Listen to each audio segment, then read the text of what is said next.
Israel ఊహించని స్థాయిలో ఇజ్రాయెల్‌కి నష్టం జరుగుతుందని చెప్తున్నారు. ఇప్పటివరకు వస్తున్న సమాచారం ప్రకారం ఆపరేషన్ లయన్ రైజింగ్ లయన్ అనేది ఇజ్రాయెల్ స్టార్ట్ చేసింది 13వ తేదీ. దానికి ప్రతీకారంగా ఆపరేషన్ ట్రూ ప్రామిస్ 3 ఫేజ్ 3 అనేది ఇది చేసింది. ఎందుకంటే ఆపరేషన్ ట్రూ ప్రామిస్ అనేది 2024 ఏప్రిల్‌లోను, 2024 అక్టోబర్‌లోను ఇరాన్ ఇజ్రాయెల్ మీద దాడి చేసింది. అప్పుడు అంత నష్టం ఇజ్రాయెల్‌కి జరగలేదు. అయితే ఇప్పుడు ఆపరేషన్ ట్రూ ప్రామిస్ ఫేజ్ 3లో మాత్రం ఇప్పటి వరకు అందుతున్న సమాచారం ప్రకారం 400 మిసైల్స్‌ని ఇరాను ఇజ్రాయెల్ మీద వేసింది. ఈ 400 మిసైల్స్‌లో రకాలు చెప్పాలంటే డ్రోన్స్ ఉన్నాయి, రాకెట్లు ఉన్నాయి, క్రూయిజ్ మిసైల్స్ ఉన్నాయి, బాలిస్టిక్ మిసైల్స్ ఉన్నాయి, హైపర్ సోనిక్ మిసైల్స్ ఉన్నాయి. ఈ 5 రకాల మిసైల్స్‌ని ఆహ్, చేసింది. అయితే ఇజ్రాయెల్ దగ్గర వీటిని అడ్డుకునే టెక్నాలజీ కూడా బలంగానే ఉంది. యారో 3 ఉంది, డేవిడ్ స్లింగ్ ఉంది, ఐరన్ డోమ్ ఉంది. అవి కాకుండా అమెరికాకు సంబంధించిన ప్యాట్రియేట్, తర్వాత జోర్డాన్‌కి సంబంధించిన కొన్ని డిఫెన్స్ సిస్టమ్స్ ఇవి కూడా ఇరాన్ వేసే మిసైల్స్‌ని ఎదుర్కొంటుంది. ఎందుకంటే ఇరాన్ సిరియా, జోర్డాన్ భూభాగం అంటే ఆకాశం మీద పొయ్యి మాత్రమే వెయ్యాలి. వేరే మార్గం లేదు వాళ్ళకి. కాబట్టి జోర్డాన్ దాన్ని అడ్డుకుంటుందని చెప్తున్నారు.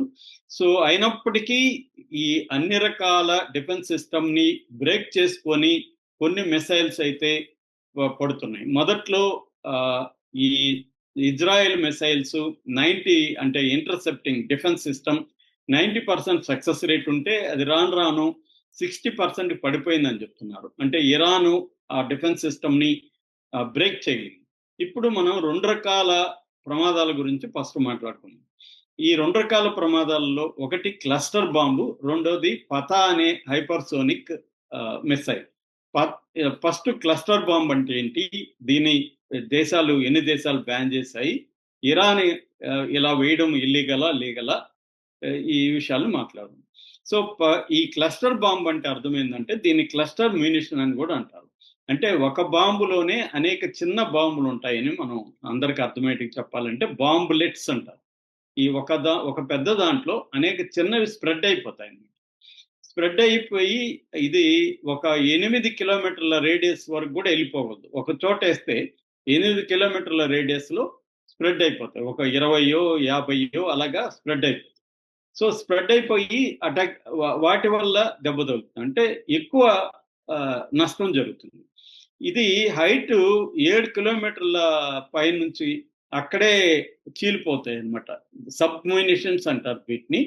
అంటే చిన్న చిన్న బాంబులు అనుకోవచ్చు. చిన్న చిన్న బాంబులుగా చీలిపోయి ఆ 8 కిలోమీటర్ల రేడియస్‌లో పడతాయి. ఇందులో ఒక డేంజర్ ఏంటంటే యూఎక్స్ఓ అంటారు. యూఎక్స్ఓ అంటే అన్‌ఎక్స్‌ప్లోడెడ్ ఆర్డినెన్స్ అన్నమాట. అంటే కొన్ని అప్పటికప్పుడు ఎక్స్‌ప్లోడ్ కావు. వాటి మీద ఏదైనా ప్రెషర్ పడినప్పుడే ఎక్స్‌ప్లోడ్ అవుతుంది. వాటి మీద మనుషులు, జంతువులు కాలేయడమో, లేకపోతే తాకడమో, పట్టుకున్నప్పుడు అది బ్లో అవుతుంది. అది ఎక్కడెక్కడ పడ్డాయో కూడా తెలీదు. సో ఇది ఇంకా డేంజర్ అన్నమాట. వాళ్ళ పిల్లలు అదేమన్నా వస్తువు అనుకోని పట్టుకోవచ్చు. అట్లా అది అక్కడ ఉండిపోతుంది. అంటే ఒక రకమైన ల్యాండ్ మైన్స్ లాగా ఉండిపోతాయన్నమాట. ఇది మరింత డేంజర్ అన్నమాట. సో ఇది ఎక్కువగా డిస్ట్రక్షన్ చేయగలుగుతుంది.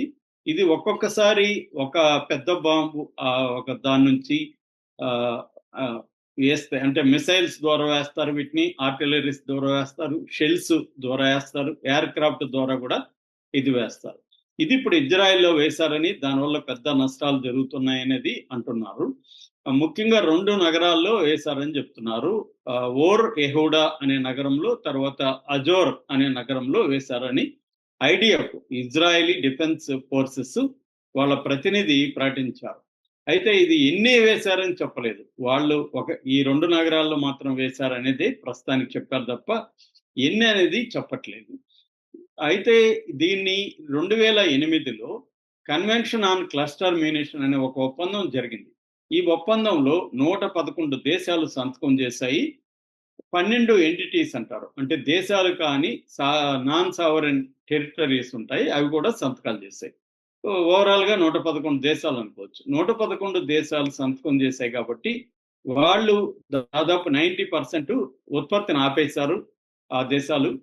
వీటిని అసలు తయారు చేయడమే మానేశారు.